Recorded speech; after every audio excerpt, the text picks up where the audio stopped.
Você sabia que houve uma batalha, travada em torno de Dil, no Mar da Arábia, que mudou o rumo da história mundial? Foi uma grande batalha, que anunciou o fim da velha ordem mundial e o início de uma nova. A Batalha de Dil foi o culminar de uma guerra comercial global. De um lado estavam as forças aliadas do Sultanato de Gujara, o Samorim de Calicut, os egípcios e os venezianos, a velha ordem; do outro, os portugueses. A vitória decisiva dos portugueses nesta batalha naval anunciou o fim dos antigos gigantes comerciais e levou a séculos de domínio naval e comercial europeu, que moldaram o mundo moderno. No coração da Batalha de Dil estava a guerra comercial global pelo controle do lucrativo comércio de especiarias e têxteis. Também estiveram envolvidos os egos de alguns homens poderosos e a busca de vingança de um vice-rei português, após a morte de seu único filho.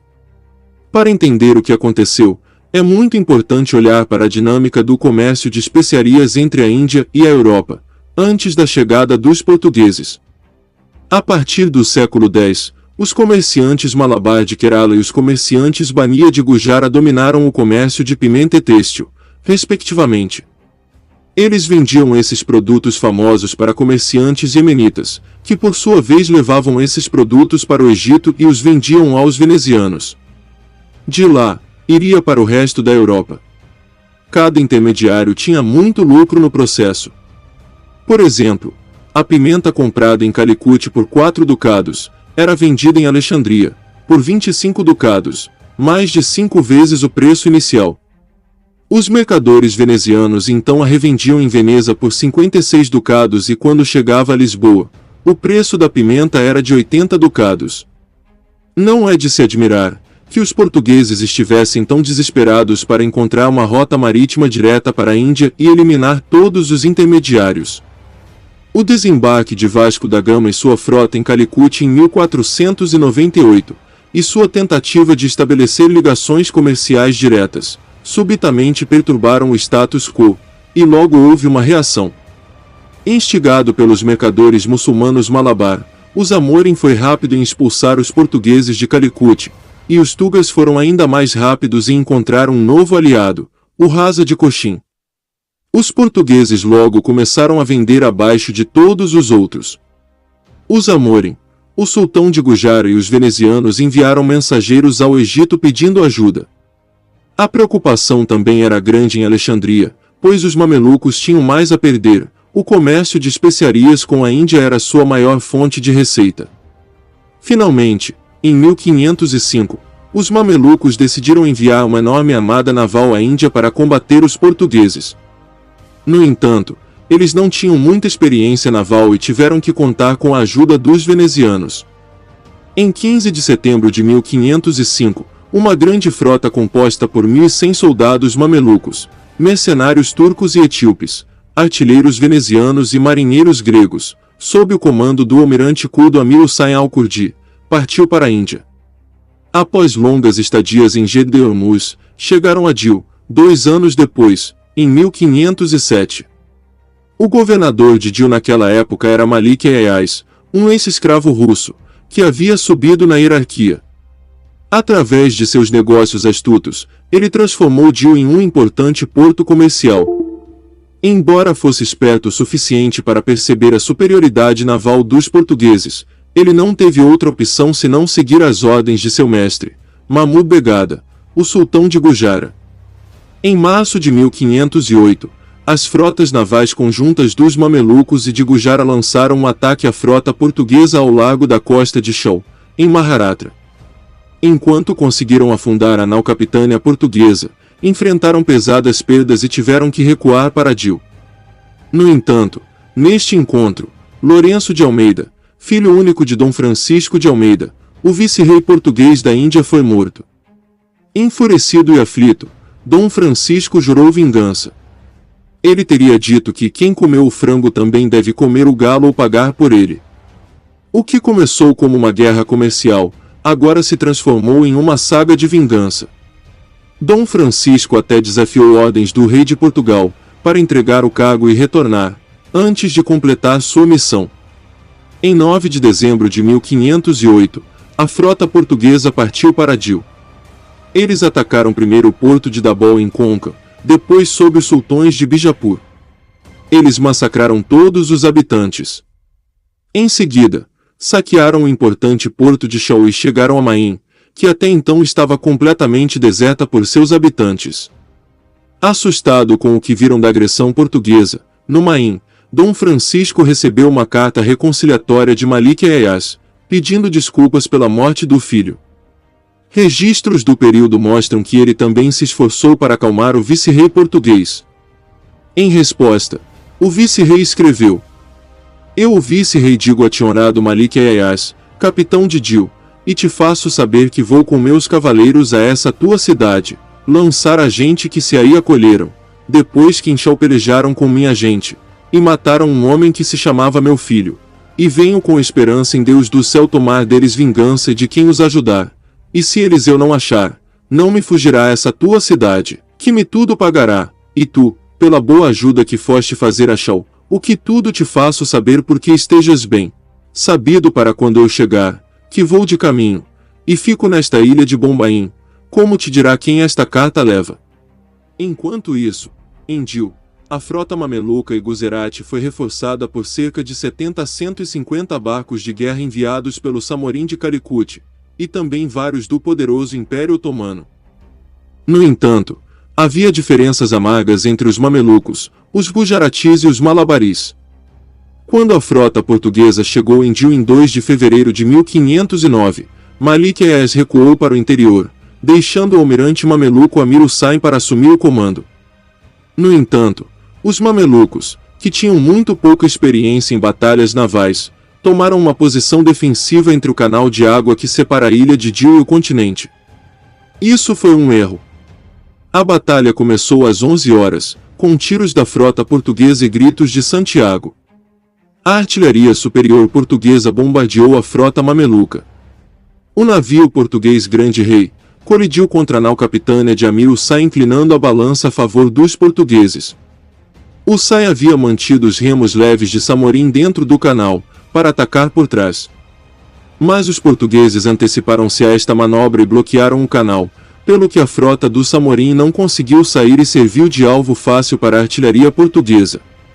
Os portugueses conseguiram a sonhada vingança. No final do dia, toda a frota mameluca foi destruída ou capturada. Amir Hussain fugiu para o interior. A Batalha de Dil foi uma vitória completa para os portugueses. 3 navios de grande porte e 3 navios de médio porte de uma frota mameluca foram capturados e enviados para Lisboa. Para vingar a morte do filho, Dom Francisco ordenou que todos os prisioneiros capturados fossem enforcados, queimados vivos ou explodidos com canhões. Ele então impôs uma pesada multa aos mercadores de Dil, que ajudaram os mamelucos com suprimentos. Os sobreviventes da frota do Samorim conseguiram escapar para Calicut. Amir Hussain juntamente com 22 mamelucos fugiram de Dil a cavalo e depois de uma longa viagem, regressaram ao Cairo. A vitória nesta batalha foi muito importante, pois mostrava aos indianos que a marinha portuguesa não era só invencível para eles, mas também para os muçulmanos e venezianos. Esta batalha assinalou o início do domínio europeu no Oceano Índico. Como consequência, o poder dos turcos otomanos na Índia foi seriamente abalado, permitindo-as que as forças portuguesas, após esta batalha, conquistassem rapidamente os portos e localidades costeiras às margens do Índico, como por exemplo Mombasa, Mascate, Hormuz, Goa, Colombo e Malaca. O monopólio português no Índico duraria até a chegada dos ingleses. Essa batalha foi mais do que apenas comercial, também foi uma batalha que quebrou o mundo islâmico no meio, e abriu caminho para os cristãos nos oceanos e nos descobrimentos. Esta batalha marcou uma mudança de poder e o início do domínio dos europeus, primeiro os portugueses, depois os holandeses e depois os franceses e os britânicos, sobre os mares do mundo. O número de livros sobre história militar como 50 batalhas que mudaram o mundo de William Weir, Momento de Batalha, os 20 confrontos que mudaram o mundo de James Lassay, as 15 batalhas decisivas do mundo, de Maratona Waterloo por Edward Creasy, entre outros. Todos concordam que a Batalha de Dil mudou o curso da história mundial. É tão importante quanto as batalhas de Waterloo e Trafalgar. Surpreendentemente, Uma batalha tão importante foi completamente esquecida na Índia e até na Europa. Com a Batalha de Dil, caiu o mundo árabe, caiu o mundo mediterrâneo, caiu o mundo medieval, caiu a velha Europa. Os antigos dogmas teóricos caíram. O velho mundo pequeno caiu. Pela primeira vez nasceu um novo planeta, um planeta chamado Terra, onde todo o globo conheceu seu próprio planeta, novas culturas, histórias, povos e novas civilizações. De um continente cheio de medos, mitos, fomes e incertezas nasceu um novo moderno continente avançado e poderoso, que lideraria o mundo até hoje, um continente chamado Europa. Após essa grande vitória, Francisco de Almeida não seria mais o comandante português da Índia. Ele foi substituído por Afonso de Albuquerque, o homem que também foi um grande responsável pelo domínio português no Oceano Índico.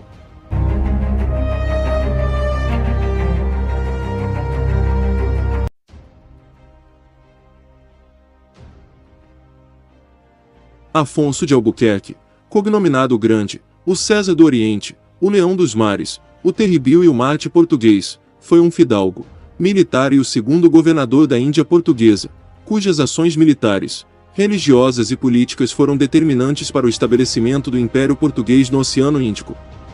Segundo uma tradição que remonta ao século XVII, Afonso de Albuquerque teria nascido em Alhandra, nos arredores de Lisboa, na Quinta do Paraíso, junto ao rio Tejo. Afonso de Albuquerque foi educado em matemática e latim clássico na corte de Dom Afonso V, onde cresceu e travou amizade com o príncipe Dom João, futuro rei.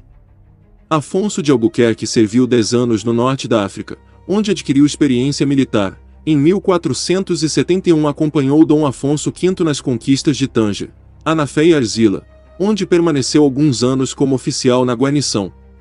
Em 1476, acompanhou o príncipe Dom João nas guerras contra Castela, tendo participado na Batalha de Toro. Participou na esquadra enviada em 1480 em socorro de Fernando II, rei de Aragão, Sicília e Nápoles, para reprimir o furor dos turcos, de avançar na Península Itálica, no Golfo de Tarento, em Otranto, que culminaria na vitória dos cristãos em 1481. Em 1481, quando o príncipe Dom João ascendeu ao trono como Dom João II, Albuquerque regressou a Portugal e foi nomeado seu estribeiro-mor. Em 1489 retornou ao serviço no norte de África, onde comandou a defesa da Fortaleza da Graciosa, situada na ilha que o rio Luco forma junto da cidade de Larache, e em 1490 fez parte da guarda de Dom João II, tendo regressado a Arzila em 1495, onde o seu irmão mais novo, Martim, morreu lutando ao seu lado. Quando o novo rei Dom Manuel ascendeu ao trono, mostrou alguma reticência perante Afonso de Albuquerque, próximo do temido Dom João II e 17 anos mais velho. Em 6 de abril de 1503, já numa idade madura e com uma longa carreira militar, Afonso de Albuquerque foi enviado na sua primeira expedição à Índia com o primo Francisco de Albuquerque, comandando cada qual 3 naus onde seguiam também Duarte Pacheco Pereira e Nicolau Coelho, 2 outras lendas da navegação.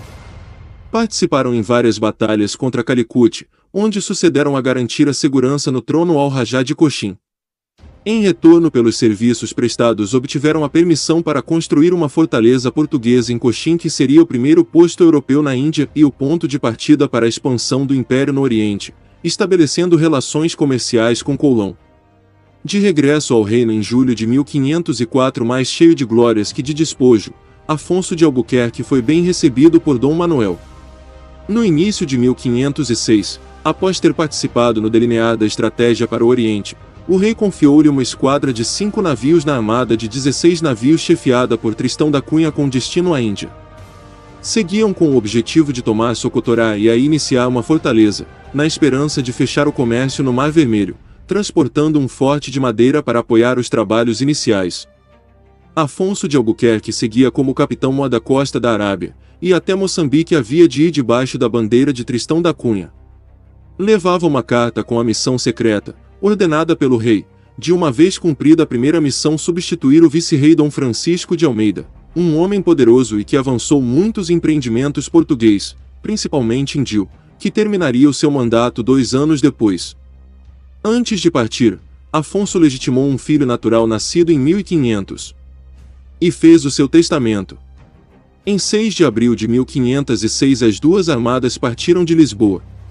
Afonso de Albuquerque seguia pilotando seu próprio navio, pois o piloto designado desaparecera antes da partida. No canal de Moçambique encontraram João da Nova vindo da Índia, que aí invernava após um rombo no casco do seu navio Frol de Lamar. Resgataram-no em Ianau, juntando-os à frota. De Melinde, Tristão da Cunha enviou uma expedição portuguesa para a Etiópia, que então se pensava ser mais próxima. A missão incluía o padre João Gomes, João Sanches e o tunisino Cid Mohamed. Sem conseguir atravessar por Melinde, rumaram a Socotorá, de onde Afonso de Albuquerque conseguiu desembarcar-los em Filuca, perto do Cabo Guardafui. Após uma série de ataques bem-sucedidos às cidades árabes da costa oriental africana, seguiram para Socotorá, onde havia notícia de cristãos, e que tomaram em agosto de 1507, iniciando uma fortaleza. Em Socotorá os caminhos dos dois capitães separaram-se. Tristão da Cunha partiu para a Índia, indo apoiar os portugueses cercados em Cananor. Afonso de Albuquerque navegou com uma frota de 6 navios e 500 homens rumo à ilha de Ormuz no Golfo Pérsico, um dos centros-chave do comércio no Oriente. No percurso conquistaram as cidades de Curiate, Mascate e Corfação, aceitando a submissão das cidades de Calhá e Soar. Em 25 de setembro de 1507, Albuquerque chegou a Ormuz precedido de uma temível reputação e rapidamente tomou posse da ilha na sequência de uma das maiores batalhas da história da Marinha Portuguesa, em 27. O rei local concordou tornar-se tributário do rei de Portugal. Passados poucos dias, chegou um enviado da Pérsia que vinha exigir o pagamento de tributo ao Shah Ismail. O emissário persa foi enviado de volta com a resposta de que o tributo seria apenas balas de canhão e armas, começando assim a ligação entre Albuquerque e o Shah Ismail. Como fruto do acordo com o rei de Ormuz, imediatamente Albuquerque iniciou a construção do Forte de Nossa Senhora da Vitória em Ormuz, mais tarde renomeado Forte de Nossa Senhora da Conceição. Contudo, na sequência da crescente contestação dos seus capitães, que reclamavam dos duros trabalhos e difíceis condições, vários navios desertaram para a Índia. Com a frota reduzida a 2 navios e sem mantimentos, Afonso de Albuquerque foi forçado a abandonar Ormuz em abril de 1508. Retornou a Socotorá, onde encontrou a guarnição portuguesa passando fome, e para reabastecer este assentamento assaltou navios muçulmanos e a cidade de Calhate. Voltou ainda a Ormuz e só depois rumou à Índia. Afonso de Albuquerque chegou a Cananor, na Índia, em dezembro de 1508. Aí imediatamente abriu perante o vice-rei Francisco de Almeida a carta selada que receberá do rei nomeando o governador. Francisco de Almeida, junto do qual estavam já os capitães que haviam abandonado Albuquerque em Ormuz, confirmou que a ordem também lhe fora participada, mas recusou-se a passar de imediato o cargo, protestando que o seu mandato terminava apenas em janeiro, e que pretendia ainda vingar a morte do seu filho junto de Mirocém. Acatou esta ordem sem confrontar Francisco de Almeida e foi para Coxim, onde ficou a aguardar indicações do reino, sustentando do seu bolso a sua comitiva. Em 3 de fevereiro de 1509 Francisco de Almeida avançou em força para a Batalha de Dil, que assumiu como vingança pessoal pela morte do seu filho Lourenço de Almeida em circunstâncias dramáticas na Batalha de Chão. A sua vitória foi determinante. Otomanos e mamelucos egípcios abandonaram as águas do Índico, permitindo o domínio português. Essa batalha quebrou o mundo islâmico no meio. Em outubro, chegou a Cananor o marechal do reino, Fernando Coutinho. Era o mais importante militar do reino que alguma vez foi ao Índico, parente de Afonso de Albuquerque, e trazia uma armada de 15 naus e 3.000 homens enviada pelo rei para defender os seus direitos e tomar Calecut. Em 4 de novembro Albuquerque iniciou a governação. Após a partida de Francisco de Almeida 5 dias depois, Francisco de Almeida já tinha realizado tudo o que queria. Além de garantir o monopólio das especiarias, ele ainda vingou a morte do seu filho da pior maneira possível. Albuquerque rapidamente demonstrou a sua energia e determinação como segundo governante do estado da Índia, cargo que ocuparia até a sua morte. Em janeiro de 1510, cumprindo as ordens do reino e sabendo da ausência do Samorim, Afonso de Albuquerque avançou para Calecut. Contudo teve que recuar após o marechal Fernando Coutinho, contra os seus avisos, se ter embrenhado no interior da cidade fascinado pelo saque e sofrido uma emboscada. Falhado o ataque a Calecut, Afonso de Albuquerque apressou-se a formar uma poderosa armada, reunindo 23 naus e 1.200 homens. Relatos contemporâneos afirmam que pretendia combater a frota mameluca egípcia no Mar Vermelho ou regressar a Hormuz. A primeira investida a Goa ocorreu de 4 de março a 20 de maio de 1510. Numa primeira ocupação, sentindo-se impossibilitado de segurar a cidade dadas as más condições das suas fortificações, a retração do apoio inicial da população hindu e a insubordinação entre os seus após um forte ataque de Ismail Adil Shah, Afonso de Albuquerque recusou um vantajoso acordo de paz e abandonou-a em agosto. Apenas 3 meses depois, a 25 de novembro, Albuquerque reapareceu em Goa com uma frota totalmente renovada e Diogo Mendes de Vasconcelos, contrariado, a seu lado com os reforços de Malaca e 300 malabares. Em menos de um dia tomou posse de Goa Ismail Adil Shah e seus aliados otomanos, que se renderam em 10 de dezembro. Estima-se que 6.000 dos 9.000 defensores muçulmanos da cidade morreram, quer na violenta batalha nas ruas ou afogados enquanto tentavam escapar. Em abril de 1511, após fortificar Goa, reuniu uma força de cerca de 900 portugueses e 200 mercenários hindus, com cerca de 18 navios. Contrariando as ordens do reino e sob os protestos de Diogo Mendes de Vasconcelos, que reclamava para si o comando da expedição, zarpou de Goa para o sultanato de Malaca, preparado para a conquista e a libertação dos portugueses. Declarou-se então senhor de toda a navegação, exigindo ao sultão que libertasse os prisioneiros portugueses de 1509, que pagasse os danos causados e pedindo para construir uma feitoria fortificada.